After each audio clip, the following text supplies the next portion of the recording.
وأحسن منك لم تر قط عيني وأجمل منك لم تلد النساء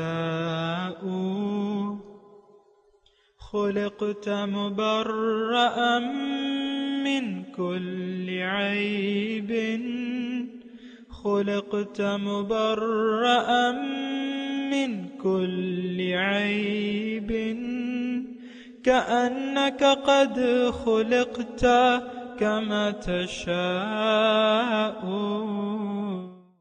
كتاب أنزلناه إليك مبارك ليدبروا آياته وليتذكر أولو الألباب. یہ کتاب برکت والی ہے جسے ہم نے آپ کی طرف نازل فرمایا ہے تاکہ دانش مند لوگ اس کی آیتوں میں غور و فکر کریں اور نصیحت حاصل کریں. اللہم صلی علی سیدنا محمد وعلی آل سیدنا محمد بعدد کل ذرۃ مئۃ الف الف مرۃ. سامعین و ناظرین کرام، السلام علیکم ورحمۃ اللہ وبرکاتہ. سامعین کرام، سورہ نمل پہلی آیت سے شروع ہو رہا ہے آج، اور موضوع ہمیں جسم دے کے دنیا میں آخر کیوں بھجوایا گیا ہے. اس کے ساتھ سامعین کرام آج کے سبق کا آغاز کرتے ہیں. سب سے پہلے گزشتہ سبق کا آموختہ ہوگا. هل أنبئكم على من تنزل الشياطين؟ کیا میں تمہیں بتاؤں کہ شیاطین کس پر اترتے ہیں؟ تنزل على كل أفاك أثيم. وہ ہر جھوٹے بہتان تراز گناہگار پر اترا کرتے ہیں. يلقون السمع وأكثرهم كاذبون. جو سنی سنائی باتیں ان کے کانوں میں ڈال دیتے ہیں اور ان میں سے اکثر جھوٹے ہوتے ہیں. والشعراء يتبعهم الغاوون. اور شاعروں کی پیروی بہکے ہوئے لوگ ہی کرتے ہیں. ألم تر أنهم في كل واد يهيمون. کیا تو نے نہیں دیکھا کہ وہ شعراء ہر وادی خیال میں یوں ہی سرگرداں پھرتے رہتے ہیں؟ انہیں حق میں سچی دلچسپی اور سنجیدگی نہیں ہوتی، بلکہ فقط لفظی و فکری جولانیوں میں مست اور خوش رہتے ہیں. وَأَنَّهُمْ يَقُولُونَ مَا لَا يَفْعَلُونَ. اور یہ کہ وہ ایسی باتیں کہتے ہیں جنہیں خود کرتے نہیں ہیں. إِلَّا الَّذِينَ آمَنُوا وَعَمِلُوا الصَّالِحَاتِ وَذَكَرُوا اللَّهَ كَثِيرًا وَانتَصَرُوا مِن بَعْدِ مَا ظُلِمُوا وَسَيَعْلَمُ الَّذِينَ ظَلَمُوا أَيَّ مُنقَلَبٍ يَنقَلِبُونَ. سوائے ان شعراء کے جو ایمان لائے اور نیک عمل کرتے رہے اور اللہ کو کثرت سے یاد کرتے رہے، یعنی اللہ اور رسول صلی اللہ علیہ وآلہ وسلم کے مدح خواں بن گئے اور اپنے اوپر ظلم ہونے کے بعد ظالموں سے بزبان شیر انتقام لیا اور اپنے کلام کے ذریعے اسلام اور مظلوموں کا دفاع کیا، بلکہ ان کا جوش بڑھایا، تو یہ شاعری مذموم نہیں. اور وہ لوگ جنہوں نے ظلم کیا ان قریب جان لیں گے کہ وہ مرنے کے بعد کون سی پلٹنے کی جگہ پلٹ کر جاتے ہیں. سامعین کرام، سورہ نمل آیت نمبر 1. لفظی ترجمہ قاسین. اللہ اس کا معنی بہتر جانتے ہیں. تلک آیات القرآن و کتاب مبین. یہ قرآن کی احکامات ہیں اور کتاب واضح ہے. یہ ہدی و بشریٰ للمؤمنین، ہدایت ہے اور خوشخبری ہے مومنوں کے لیے۔ سامعین کرام، سورہ نمل جو ہے وہ مکی دور کی تقریباً آدھے یعنی وسط میں نازل ہوئی ہے، 7 یا 8 نبی اس طرح۔ تو مکی حالات ہیں اور اس یعنی دور جاہلیت تھا، اور حضور صلی اللہ علیہ وسلم اس تاریکیوں کو مٹانے کے لیے نازل یعنی مبعوث ہوئے، اور پھر قرآن کا نزول شروع ہو گیا۔ یہ تقریباً اگر آپ دیکھیں تو وہی تاریکیاں، وہی ظلمات اور تاریکیاں جو اس وقت تھیں وہ اب بھی ہیں سامنے کرام۔ یعنی لوگ شرک کو توحید سمجھ بیٹھے ہیں،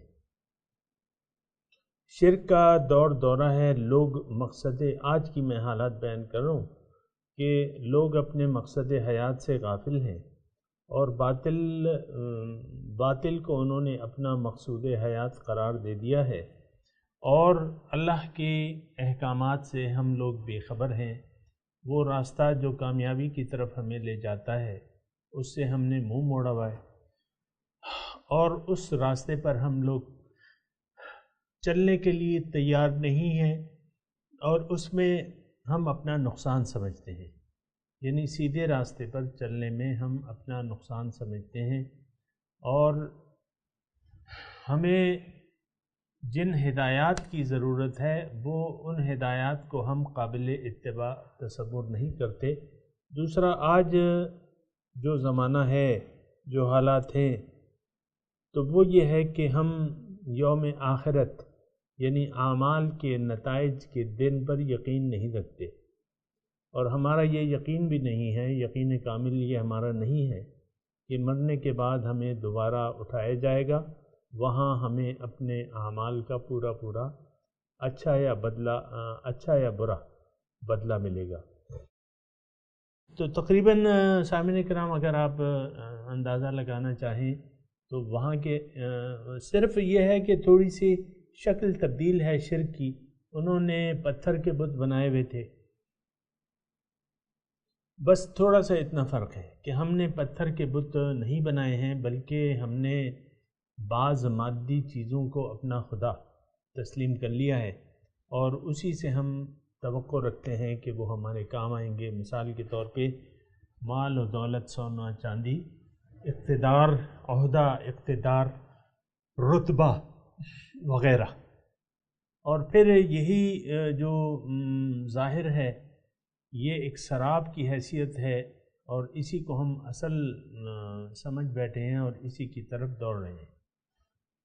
تو بہرحال اللہ دیکھیں، یہ تلک آیات القرآن و کتاب مبین، یہ آیات ہیں قرآن کی۔ قرآن یعنی پڑھنے سے مشتق ہے، اور یعنی اس کو بار بار پڑھا جاتا ہے، اور بالکل واضح کتاب ہے۔ کتاب مبین یہ بالکل واضح کتاب ہے، یعنی اس میں کوئی اشتباہ نہیں ہے، کوئی شک و شبہ نہیں ہے۔ اللہ تعالیٰ فرما رہا ہے کہ اس میں کوئی ایسا ڈاؤٹ فل ایسی چیز نہیں ہے، بالکل واضح ہے یہ۔ اب یہ ہے کیا چیز؟ سوال یہ پیدا ہوتا ہے کہ یہ ہے کیا چیز؟ اللہ تعالیٰ فرما رہے ہیں یہ ہدن، ہدایت ہے۔ اب ہدایت کا کیا مطلب ہے؟ ہدایت کا مطلب یہ ہے کہ آپ کو منزل تک پہنچائے اور اس کا راستہ دکھائے، یعنی منزل تک پہنچنے کا راستہ دکھائے اور آپ کو منزل تک پہنچائے، یعنی منزل تک پہنچنے کا یہ طریقہ کار بتاتی ہے ہمیں۔ ہماری منزل کیا ہے؟ اللہ تعالیٰ، یعنی اللہ ہماری منزل ہے۔ سامعین کرام، اللہ تعالیٰ کے ہم نے قریب ہونا ہے، دوڑنا ہے، اللہ تعالیٰ کے راستے پر چلنا ہے اور اس تک پہنچنا ہے۔ تو اللہ تعالیٰ ہی ہماری منزل ہیں، اور دوسری بات یہ ہے اس میں ہدن، ہدایت ہے، یعنی اللہ تک کیسے پہنچا جائے اس کا یہ طریقہ یہ کتاب جو ہے ہمیں بتاتی ہے۔ ان ھذا القرآن یہدی للتی ہی اقوم ویبشر المؤمنین او کما قال، کہ یہ کتاب جو ہے یہ بالکل سیدھا راستہ، وہ راستہ بتاتی ہے جو بالکل سیدھا ہے، مستقیم ہے۔ اور اصل میں یہ ہدایت جو ہے اس کے بھی ہم قائل نہیں ہیں سامعین کرام. اصل میں تاریکیاں زیادہ ہیں اور غفلت ہے، لا علمی ہے، جہالت ہے، اور لوگ ایک قسم کے آج کے حالات میں بات کر رہا ہوں کہ ہم لوگ تقریباً کچھ دھوکے میں مبتلا ہیں.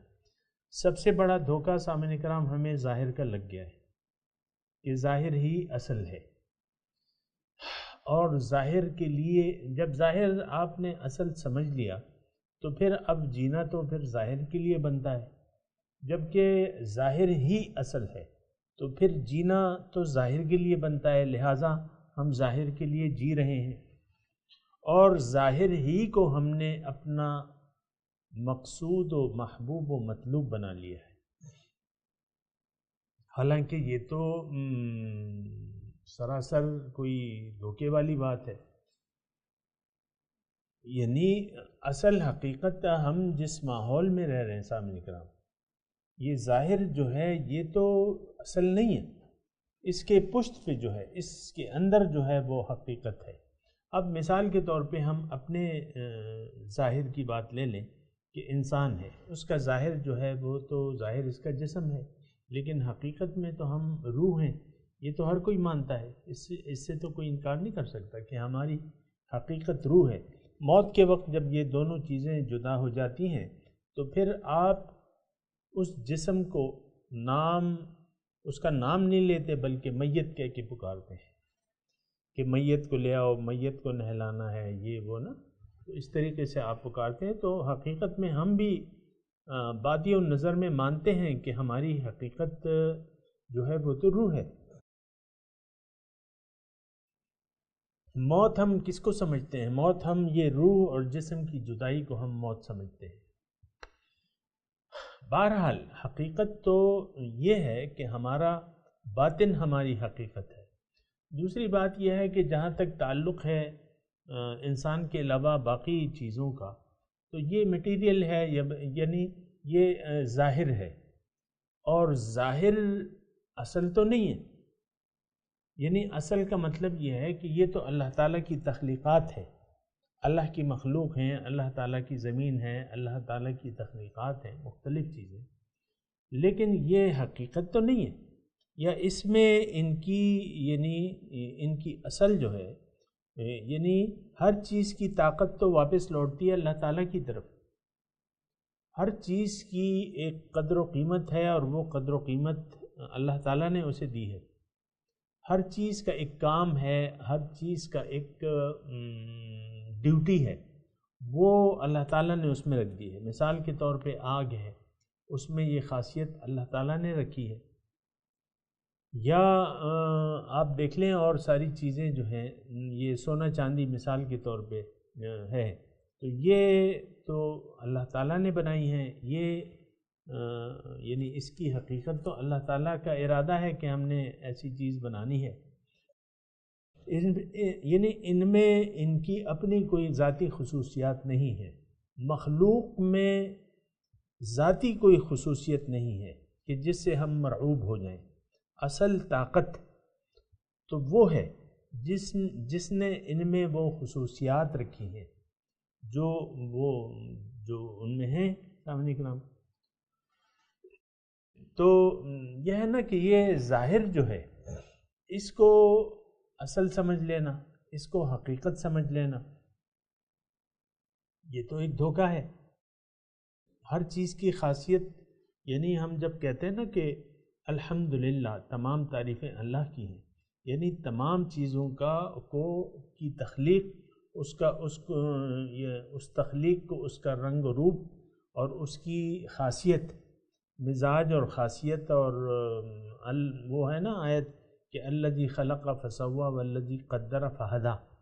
اللہ تعالیٰ جو ہے وہ اس نے پیدا کیا ہے اور پھر وہ اس کا ظاہر برابر کیا ہے، پھر اس کے لیے ایک قدرہ، اس کی ایک تقدیر مقرر کی ہے، اس کی ایک خاصیت، اور اس کو اس کی ہدایت دی ہے، یعنی اس کو اس کی عروج بخشی ہے کہ یہ کیا کرے گی. سورج ہے، اس نے اللہ تعالیٰ نے بنایا ہے اور جو بھی ہے وہ چیز، لیکن اس کا ایک اندازہ ہے. اور وہ اپنا کام کر رہا ہے. تو ہر چیز، تمام تعریفیں تو اللہ تعالیٰ کے لیے ہیں. اللہ تعالیٰ ہی حقیقت ہے. اس کائنات کی سب سے واحد حقیقت جو ہے جو ذات باری تعالیٰ ہے. سامنے کرام یہ یاد رکھیں، واحد حقیقت اس کائنات کی کیا ہے؟ اللہ تعالیٰ کی ذات ہے. تمام اشیاء اس کی وجہ سے ہیں، اور ہر چیز وہاں سے آئی ہے اور واپس اس طرف لوٹ کے جائے گی. یعنی تو اب یہ ہے نا کہ اس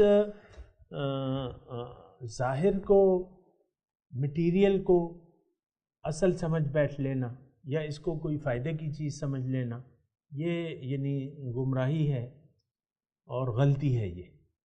تو اللہ تعالیٰ نے پھر ہمیں ہدایت بخشی ہے. مثال کے طور پہ اللہ تعالیٰ نے ہمیں پیدا کیا ہے اپنے لیے. اب ہم اپنی حقیقت کو نہیں جان سکتے، اپنی منزل کو نہیں جان سکتے، اور اللہ تعالیٰ نے ہمیں با اختیار بھی بنایا ہے. تھوڑی سی توجہ رکھیں سامنے کرام. اللہ تعالیٰ نے ہمیں با اختیار بھی بنایا ہے.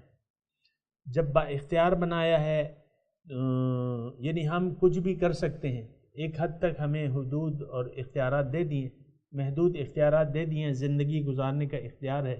اب ہمارے پاس اپنی حقیقت کا علم نہیں ہے، ہمیں اپنے مقصد حیات کا علم نہیں ہے. تو اب یہ ہے کہ ہمیں ہدایت کی ضرورت ہے اللہ تعالیٰ کی طرف سے جو ہمارا خالق ہے. تو یہ ذمہ اللہ تعالیٰ نے لیا ہوا ہے. ان علینا للہدی فاما یأتینکم منی ہدی فمن تبع ہدایا فلا خوف علیہم ولا هم یحزنون. اب اللہ تعالیٰ ہمارا خالق ہے. ہماری عقل محدود ہے اور ہمارا مقصود ظاہر نہیں ہے. یہ بات بھی ذرا نوٹ کرنے کی ہے. ہم نے تو ظاہر کو اصل سمجھ کے اس کو اپنا مقصد حیات بنا لیا ہے اور ظاہر کے لیے جی رہے ہیں، جبکہ ظاہر عقل یہ کہتی ہے کہ بھئی اے انسان، ظاہر تمہارا مقصد ہو نہیں سکتا کیونکہ یہ تمہارے ہاتھ تو آنا نہیں ہے. ابھی ہم نے گزشتہ سورت کے آخر میں پڑھا تھا کہ ارأیتم افرأیت ان متعناہم سنین ثم جاءہم ما کانوا یوعدون ما اغنی علیہم ما یمتعون او کما قال. یہ آیت ہے ابھی نازل ہوئی ہے. یہ ابھی ہم نے پڑھ کے آئے ہیں نا کہ میں آپ کو یہ آ گیا. افرأیت ان متعناہم سنین ثم جاءہم ما کانوا یوعدون ما اغنی عنہم ما کانوا یمتعون. یعنی اگر ہم انہیں چند سال کی مہلت دے دیں، ان کو ڈھیل دے دیں، پھر ان پہ وہ عذاب آ جائے، یعنی غفلت کی صورت میں اگر یہ غفلت کا وتیرہ اختیار کر لیں اور ان پہ وہ عذاب موعود آ جائے، تو جو بھی دنیا، جو بھی فائدے انہوں نے حاصل کیے ہوں گے وہ ان کے کیا کام آئیں گے. یعنی موت کے وقت، ویسے میں بات کر رہا ہوں کہ موت کے وقت تو سارے فائدے ختم ہو جائیں گے. جو بھی آپ کے پاس مال و دولت ہے، جو بھی آپ نے کمایا کمویا ہے، تو وہ تو ختم ہو جائے گا. تو جب ختم ہو جائے گا تو وہ آپ کو کیا فائدہ دے گا؟ ایک تو جن چیزوں کو آپ، تھوڑی توجہ رکھیں، جن چیزوں کو آپ اپنا مقصود و محبوب و مطلوب بنا کے جیتے رہے، موت کے وقت وہ سب کچھ آپ سے رہنے دیا جائے گا، اس سے آپ کو ہاتھ دھونا پڑے گا. فرعون جب غرق ہو رہا تھا، اللہ تعالیٰ نے ابھی گزشتہ تو کہ کم ترکوا من جنات وعیون ومقام کریم، کم ترکوا من جنات وکنوز وعیون ومقام کریم. اس طرح آیت ہے کہ کتنی انہوں نے باغات چھوڑ دیے، کتنے خزانے چھوڑ دیے، اور کتنے اچھے اچھے رہنے کے مقامات چھوڑ دیے. پھر وہ سارا لشکر تو غرق ہو گیا. تو ظاہر جو ہے یہ سامعین کرام، اس کو مقصود سمجھ لینا پرلے درجے کی بے وقوفی ہے. یعنی ظاہر کو اپنا اگر کوئی مقصد بنا کے جی رہا ہے تو یہ پرلے درجے کا بے وقوف ہے، کیونکہ یہ چیز ہاتھ تو آنی نہیں ہے. تو دیکھیں، اس پہ میں بات کر بھی چکا ہوں، مختصر طور پہ کہہ رہا ہوں کہ انسان کا مقصود ظاہر نہیں بلکہ باطن ہے، اور باطن کی واحد حقیقت جو ہے وہ کیا ہے؟ اللہ، اللہ تعالیٰ کی ذات واحد حقیقت ہے جو ذاتی طور پہ موجود ہے۔ الحی القیوم، احد، قل هو اللہ احد، اللہ الصمد، لم یلد ولم یولد ولم یکن لہ کفوا احد، کوئی اس کا ہمسر نہیں، واحد حقیقت۔ ہم تو اس یعنی اتنا نہیں سوچتے سامعین کرام، لیکن سوچنا چاہیے۔ تو واحد حقیقت، اس کائنات کی واحد حقیقی چیز جو ہے ایک ہے، کون؟ اللہ۔ جب اللہ ہے تو ہمارا مقصود تو پھر اللہ بنتا ہے نیچرلی، یعنی اس میں کوئی وہ نہیں ہے، جو چیز موجود ہے وہی حقیقت ہے، تو ہم انسانوں کا مقصود تو بس وہی بنتا ہے، لا مقصود الا اللہ، اللہ کے سوا کوئی مقصود نہیں ہے، کوئی ہے ہی نہیں دوسرا، یعنی دوسری کسی بھی ہستی کا وجود ہی نہیں ہے۔ جب وجود نہیں ہے تو وہی مقصود بنتا ہے، کیونکہ ہم نے رہنا ہے، ہماری موت نہیں ہے، ہم نے صرف ٹرانسفر ہونا ہے، پاس اوے، انگلش میں آپ کہتے ہیں نا ہی پاس اوے، وہ مر گیا، فلانا مر گیا، تو یا وفات، وفات عربی میں کہتے ہیں کسی چیز کی پورا کا پورا اٹھا لینا، تو ہماری وفات ہوگی، ہمارا انتقال ہوگا، انتقال کہتے ہیں منتقل ہونے کو، آپ دار فانی سے دار بقا میں چلے جائیں۔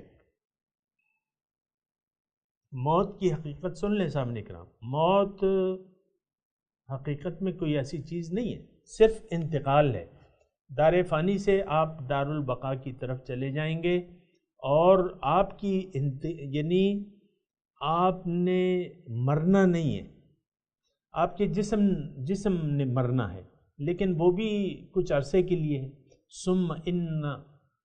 ثم انکم بعد ذالک لمیتون ثم انکم یوم القیامت تبعثون، اس کے بعد تم نے مرنا ہے، تمہارے جسم نے مرنا ہے، اور قیامت کے دن دوبارہ اس کو اللہ تعالیٰ اٹھائے گا، الیہ النشور، اللہ تعالیٰ دوبارہ اٹھائے گا۔ تو یہ حقیقت ہے سامعین کرام۔ اب لہٰذا اب میں ذرا مضمون کو سمیٹ رہا ہوں سامنے کرام، جب وجود حقیقی ایک ہے اور اللہ ہے اور وہی مقصود بنتا ہے، تو اب یہ ہے کہ اللہ کی طرف ہم نے جانا ہے۔ یہ دنیا کیا ہے سامعین کرام؟ ہمیں ہماری روح کو یہاں جسم دے کے دنیا میں کیوں بھجوایا گیا ہے؟ اگر آپ یعنی ایک جملے میں اگر یہ مضمون کو ادا کروں تو آپ نے توجہ سے سننا ہے، یہ دنیا اللہ تعالیٰ سے ملاقات کی تیاری کی جگہ ہے۔ روحانی طور پہ ہم اس قابل نہیں تھے کہ اللہ تعالیٰ کے قریب ہو سکے، پھر اللہ تعالیٰ نے ہمیں اسباب دیے، جسم کا ایک سبب دیا، ایک آلہ دیا، اب ہم نے یہاں ایسے طریقے سے اس جسم کو اور اس زندگی کو استعمال کرنا ہے کہ اس کی بدولت ہمیں روحانی قوتیں جو ہیں وہ اتنی بڑھ جائیں ہماری کہ روز قیامت ہم اللہ تعالیٰ کے قرب کو اور اس کے دیدار کو سہ سکیں۔ اگر ہم نے اللہ کو مقصود نہ بنایا، اگر ہم نے اللہ تعالیٰ کی ملاقات کی تیاری نہ کی، یہ دنیا جو ہے سامنے کرام، یہ جملہ نوٹ کر لیں کہ اللہ تعالیٰ سے ملاقات کی تیاری کی جگہ کا نام ہے، اور وہ ہم نے تیاری کیسے کرنی ہے وہ اللہ تعالیٰ ہمیں بتائے گا۔ یا اگر دوسرے الفاظ میں یہی مضمون ادا کروں تو وہ یہ ہے کہ ہم نے اللہ کا قرب حاصل کرنا ہے، اس جسمانی زندگی سے، اس مادی زندگی سے ہم نے اللہ کے قریب ہونا ہے، اس جسم کو استعمال کر کے ہم نے اللہ کے قریب ہونا ہے، اللہ کے راستے پر چل کر اللہ تک پہنچنا ہے۔ تو اب اللہ تعالیٰ کا راستہ ہمیں چاہیے کہ ہمیں معلوم ہو، اب وہ ہماری قوتوں سے بالاتر چیز ہے، از خود اپنی ہماری عقل اتنی نہیں ہے کہ وہ باطنی سفر از خود معلوم کر کے باطنی سفر اختیار کر سکے، اس کے لیے پھر اللہ تعالیٰ نے وہ ذمہ داری اپنی اٹھا لی ہے کہ ان علینا للہدی، کہ ہدایت میری ذمہ داری ہے۔ تو پھر وہ اللہ تعالیٰ نے ذمہ داری کیسے پوری کی ہے کہ ہم انسانوں میں سے اللہ تعالیٰ نے انسان چن کے ان کو اپنا راستہ بتا کے، یعنی ہدایت بتا کے بھجوایا ہے، اور ان کو دعوت دینے والا بنا کے بھجوایا ہے۔ جیسے کہ آخری ہمارے رسول ہیں صلی اللہ علیہ وسلم، وہ فرماتے ہیں کہ میرا تو مشن فقط یہ ہے کہ میں اللہ تعالیٰ کی طرف دعوت دینے والا ہوں۔ ادعو الی اللہ ھذہ سبیلی ادعو الی اللہ، میرا تو مشن راستہ فقط صرف یہ ہے کہ اللہ تعالیٰ کی طرف میں دعوت دینے والا ہوں اور اللہ کا راستہ بتانے والا ہوں۔ اللہ تعالیٰ کا راستہ، اللہ نے اپنا راستہ خود بتا دیا ہے، یہ اللہ تعالیٰ ہی ہے جس نے ہمیں ہدایت دی ہے۔ والذی خلق فسوی والذی قدر فہدی، ہمارا جسم اور وہ سب تیار کر کے، جسمانی اعضاء کو تیار کر کے پھر ہمیں ہماری کامیابی کا راستہ بتایا ہے۔ یہ میں ہدن کی بات کر رہا ہوں سامنے کرم، جو ہم پڑھ رہے ہیں آیت نمبر 2 میں۔ اب یہ قرآن جو ہے یہ کیا ہے؟ یہ ہدن ہے، یہ ہدایت ہے، یہ وہ راستہ ہے جو ہمیں اللہ کے واصل کر دیتا ہے۔ قرآن ان ھذا القرآن یہدی للتی ہی اقوم، اب یہ ہدایت ہے، ہمیں ہدایت کی ضرورت تھی، ہم اپنی طرف سے ہدایت نہیں معلوم کر سکتے تھے۔ اللہ تعالیٰ کا راستہ ہم اپنے عقل کی قوتوں سے حاصل نہیں کر سکتے تھے، ہماری عقل تو محدود ہے، وہ تو حسیات تک ہے، اس کی حد جو ہے وہ محسوسات تک ہے، اور پرے ہے چرخ نیلی فام سے منزل مسلمہ کی، ستارے جس کی گرد راہ ہوں وہ کارواں تو ہے۔ ہماری منزل تو اے طائر لاہوتی ہے، ہماری منزل تو لاہوت ہے، اور ہم طائر لاہوتی ہیں، اے طائر لاہوت۔ تو جب لاہوت ہماری منزل ہو گئی، اب اس کا راستہ اللہ نے بتایا ہے پیغمبر کے ذریعے، پیغمبر نے اس پر چل کر، اس راستے پر چل کے ہمارے لیے نمونہ پیش کیا ہے۔ لِتَكُونُوا شُهَدَاءَ وَيَكُونَ الرَّسُولُ عَلَيْكُمْ شَهِيدًا، تاکہ رسول تم پر ایک نمونہ ہو، تمہارے لیے گواہ ہو، نمونہ ہو۔ تو رسول کی ذات جو ہے وہ بھی ہدایت ہے، ہدایت دونوں چیزیں ہیں سامنے، کتاب اور سنت، یہ دونوں ہدایت ہے۔ ہدایت دو چیزوں پر مشتمل ہے، ہدایت کتاب اللہ و سنتی، اللہ کی کتاب اور رسول کا طریقہ۔ تو سامنے کرام یہ آیات جو ہیں، تلک آیات الکتاب قرآن، یہ احکامات ہیں القرآن کے اور واضح کتاب کے، اور یہ ہے کیا؟ یہ ہدن، اس میں ہدایت ہے۔ ہدایت اللہ، یعنی اللہ کا راستہ یہ بتاتی ہے۔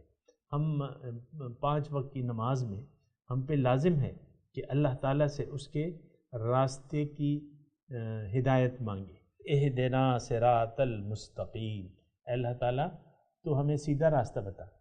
اب پیغمبر کی ذات جو ہے وہ ہمیں سیدھا راستہ بتانے والی ہے، وَإِنَّكَ لَتَهْدِي إِلَى صِرَاطٍ مُسْتَقِيمٍ، اور اے پیغمبر صلی اللہ علیہ وسلم آپ ان کو راستہ بتانے والے ہیں سیدھا، بالکل سیدھا۔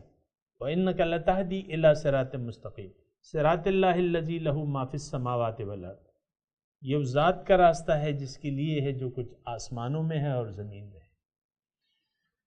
تو اللہ ہماری منزل ہے، اللہ نے قرآن نازل کیا ہے ہمارے لیے،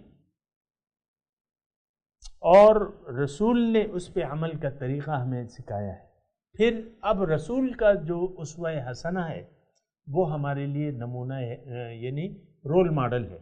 جو اللہ تعالیٰ تک پہنچنا جائے تو اس کو رسول کا اتباع کرنا ہوگا۔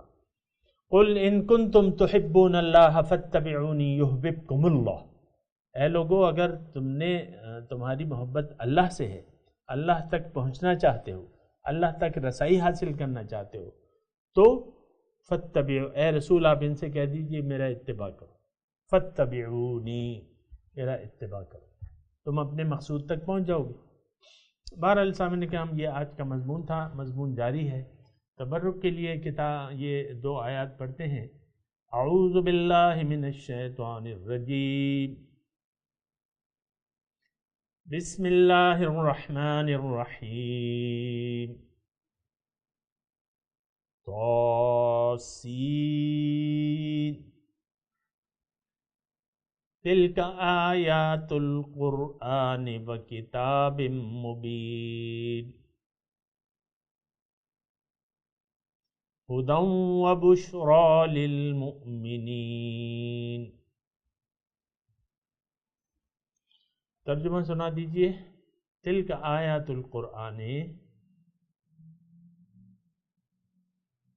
یہ احکامات ہیں قرآن کے، و کتاب مبین، اور کتاب مبین واضح کتاب، ہدی و بشری للمؤمنین، ہدایت ہے اور خوشخبری ہے مومنوں کے لیے۔ سامعین اکرام، اب ان آیات کی تلاوت اور ترجمہ۔ طاسین تلك آیات القرآن وکتاب مبین۔ Seen. These are the signs of the Quran, a book that makes things clear. هدى وبشرى للمؤمنين. Guidance and good news for the believers. سامعین اکرام، اس کے ساتھ ہی آج کے درس کا وقت اختتام کو پہنچا۔ اگلے درس میں انشاءاللہ ملاقات ہوگی۔ وآخر دعوانا ان الحمد للہ رب العالمین، والسلام علیکم ورحمۃ اللہ وبرکاتہ۔